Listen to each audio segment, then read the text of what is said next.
Okie dokie. So here's how you do part one. You open up xfoil, and I'm just going to be doing the Clark one that we import from the database, because for the other ones it's pretty much the same thing. So yeah, so you load the file name w the text file. Okay, then we get this bad boy right here, and then we have to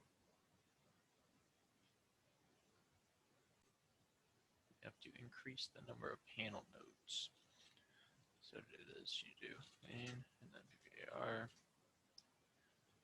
and then you do n250, and then t1, enter, then it should change over here, enter again. Okay, and then we're all set to start the operation. So you have to change this to viscous, Reynolds number. Okay, and then iter, change it to 100, and then you do AS.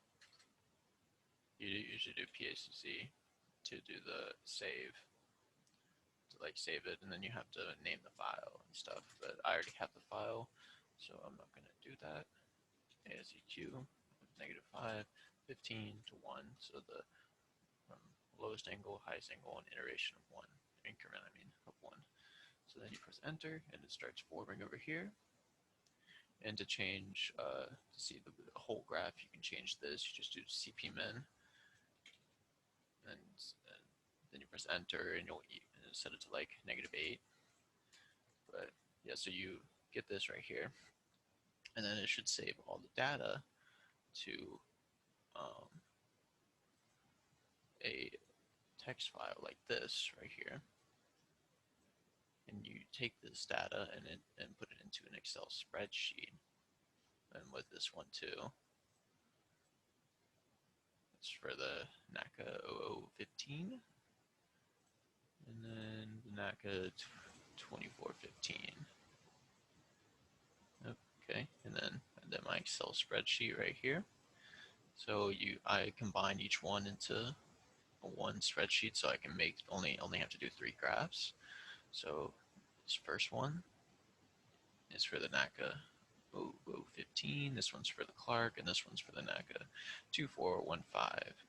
And so to make these graphs, you go to insert, yep, right over here, scatter, and use this one. Okay, and then you have to go to here and select data.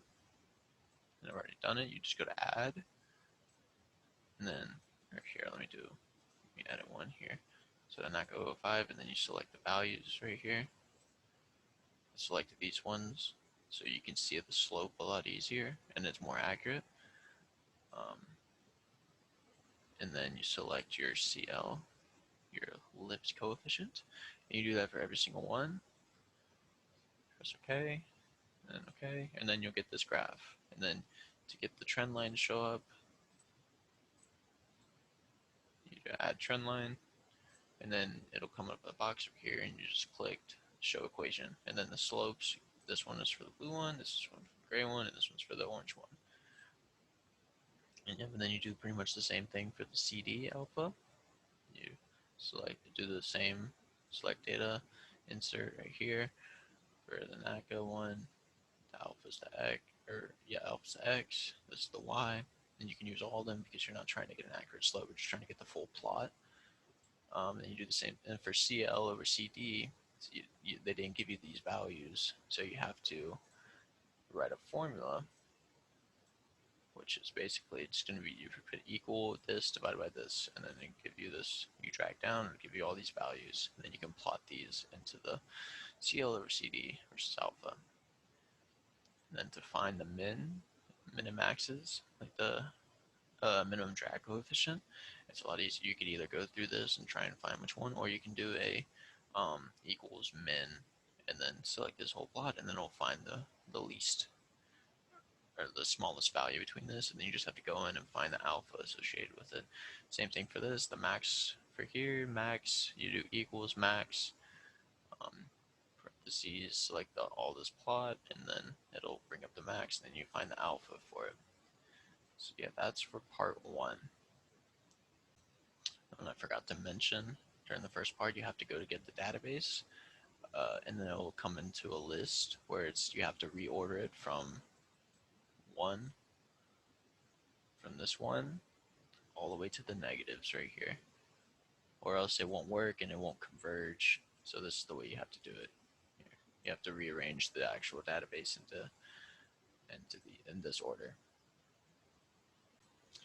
Okay, for the part two, you do pretty much the same thing. Load Clark W text file. Then it'll give you this up here, and then you pretty much do the same thing. It's asking for a different Reynolds number for this is 300,000, and then it's asking for inviscid flow. So for inviscid flow, you do the same thing. You do pane, and then PPAR, and then N to 250, T to 1, enter, enter, and then operation. So for this is an inviscid right now, inviscid flow.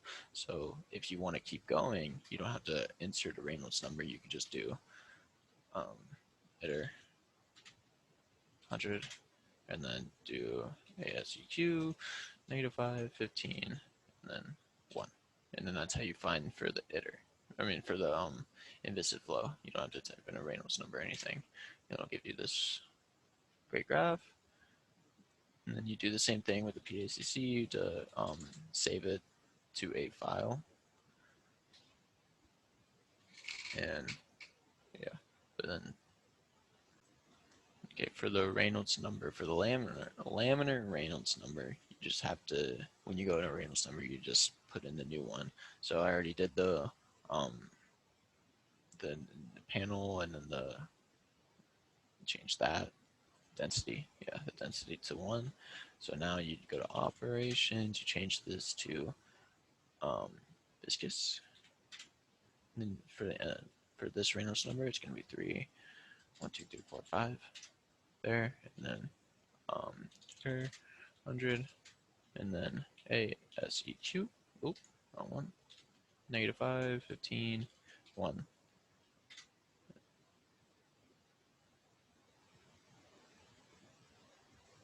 Yep.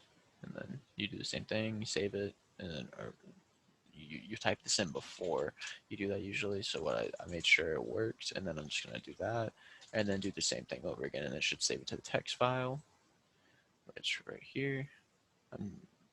Here's for the new one, for the new Reynolds number, and it didn't converge at -5, so it doesn't have it included. And then for inviscid, here's the new one, and then it doesn't have any drag coefficient in the, which will in the Excel spreadsheet. So for part two, so for now you do the same thing. I included every single one into one spreadsheet so I can keep them on the same graph and compare them easier or more easily. And so for the inviscid flow, it's got no drag coefficient, so therefore the lift to drag ratio does not exist.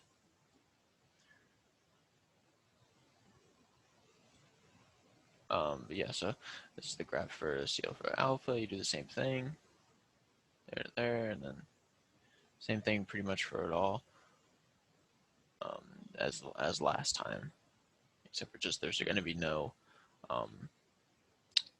inviscid CL versus CD plot for this graph. And then as you can see, it's 0 for all alphas, all angles of attack. Okay, for the now for the last part, you do load Clark W text file. Okay, same thing. All right, for this one though, oh, you're gonna have, this is for change the flaps to different degrees. So for this one, you can use this handy dandy little cheat sheet up here, GDES for the geometry, and then it should change this to over here, and then you enter flap because that's what you want to work with, and then the flap location you're gonna do 0.7. Then you're gonna press 999 to do y to t, and then you're gonna do 0.5. And then this is where you put in the degrees. It asks you to do 10 degrees and 20 degrees. I'll just do the 10 degrees for this example, and then it should show you the flag lowering at this point right here, at 0.5 right here.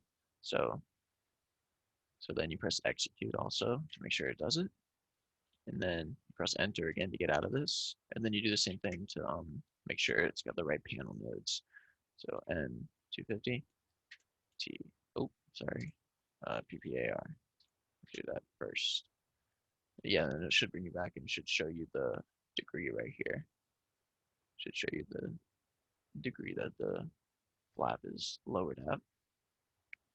So then you do M to 250, T to 1, and then you should be able, if I press enter here, you should be able to see that these change. Okay, then you do the same operation, this is,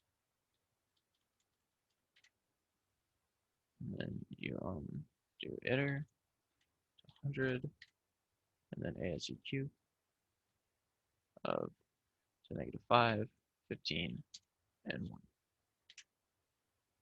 Then it should show you this graph right here, and it should show you all the information that you got. That's gonna plot in the table once you save it to. So here's the one for the 10 degree. It's all the same values and data, just put into this notepad. And then for the 20 degree, everything's still the same. So then you take that data into Excel spreadsheet again, and then you do the same thing, create the same graphs, the same process.